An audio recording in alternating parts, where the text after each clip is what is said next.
ইসলামী ছাত্র শিবির ঢাকা বিশ্ববিদ্যালয়ের পক্ষ থেকে আমাদের যে সেক্রেটারিয়েট বিভাগগুলো আছে প্রত্যেকটা বিভাগের আমরা আলাদা আলাদা প্ল্যান ছিল। আমরা দেখেছেন এর আগে আমরা ফ্রি স্বাস্থ্য ক্যাম্প, হেলথ ক্যাম্প, ফ্রি চিকিৎসা এবং ওষুধ সেবা দিয়েছিলাম। তখনই আমাদের প্ল্যান ছিল যে প্রত্যেকটা বিভাগে আলাদা আলাদা কার্যক্রম এরকম থাকবে।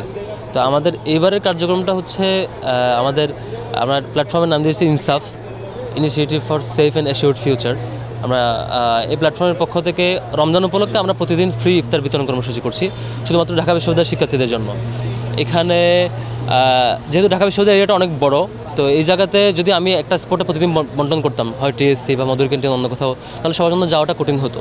সেজন্য আমরা যেটা চিন্তা করেছি এক এক দিন এক এক স্পটে থাকবে। আজকে এফএইচ হলে, আরেকদিন টিএসসিতে, কোনো একদিন রোকেয়া হলের সামনে, কোনো একদিন হলপাড়ায়, কোনো একদিন মৈত্রী হলে, আবার কোনো একদিন এসে আবার শহীদুল্লাহ হলে, এইভাবে চক্রাকারে ঘুরতে থাকবে। আমরা আমাদের ইভেন্ট এবং পেজে প্রতিদিন ঘোষণা দিতে থাকবো পরের দিন কোন জায়গায় থাকবে। অলরেডি ঘোষণা দেওয়া আছে কোন দিন থাকবে এরকম।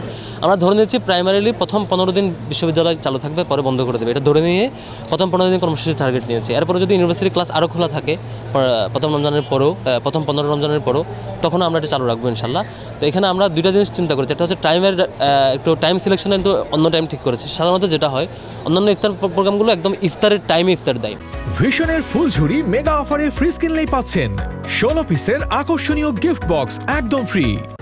ফলে যেটা হয়, সামহাও 100 জন বেশি আসলো, তখন আমার ইনস্ট্যান্ট ম্যানেজ করাটা টাফ হয়ে যায়। অথবা তিনি ইফতার করতে হয় রাস্তায় এখানে দাঁড়িয়ে, তো এটা কঠিন। আমরা চিন্তা করেছি না, আমরা ইফতারটা আসরে পরে দিয়ে দেবো, উনি ওনার রুমে গিয়ে ওনার বন্ধুদের সাথে একসাথে নিজের মতো করে ইফতার করবে, নিজের ফ্রেন্ডলি পরিবেশে ইফতার করবে। সেজন্য আমরা আসরের পরপর ইফতারটা বন্টন করছি 4:30 থেকে 5:30 পর্যন্ত, এই টাইমের মধ্যে। আর প্লেসের ক্ষেত্রে ডাইভার্সিটি চিন্তা করছি যাতে প্রত্যেকটা হলের স্টুডেন্টরা মানে সার্কেল আকারে অন্তত একবার তার আনন্দ ভাগাভাগি করতে পারে। তো আজকে যেমন এফএইচ হল এখানে হচ্ছে, এখানে সারা ইউনিভার্সিটি যে কেউ আসতে পারবে, কিন্তু স্পেশালি সুবিধা পাচ্ছে কারা? সোফিয়া কামাল হল, এফএইচ হল, শহীদুল্লাহ হল, এরা। তো আমাদের পাশাপাশি তারা একটু সুবিধা পাচ্ছে। এভাবে করে প্রতিদিন চক্রাকারে ঘুরতে থাকবে। আমাদের জন্য দোয়া করবেন যাতে আমরা এই প্রজেক্ট রান করতে পারি। আমাদের আরও ডিফারেন্ট কিছু প্রজেক্টের চিন্তা আছে রমজান উপলক্ষে, সেগুলো যখন যেটা হবে আমরা অ্যানাউন্স করবো। বছর তো ইফতার পাবলিকলি করাটাও মানে বাধা দিয়েছিল, পরে আমরা প্রতিবাদ মিছিল করেছিলাম। নিশ্চয়ই তখন শিবির প্রকাশ করতে পারে নাই, কারণ ইফতারের কর্মসূচিগুলোতে আমরা সহযোগিতা করেছিলাম। তো এবার আলহামদুলিল্লাহ একটা ভালো পরিবেশ, এই পরিবেশ আমরা এনজয় করছি। এই যে এখন দেখেন শিক্ষার্থীরা আসছে, এটা আমাদের ভালো লাগার ব্যাপার।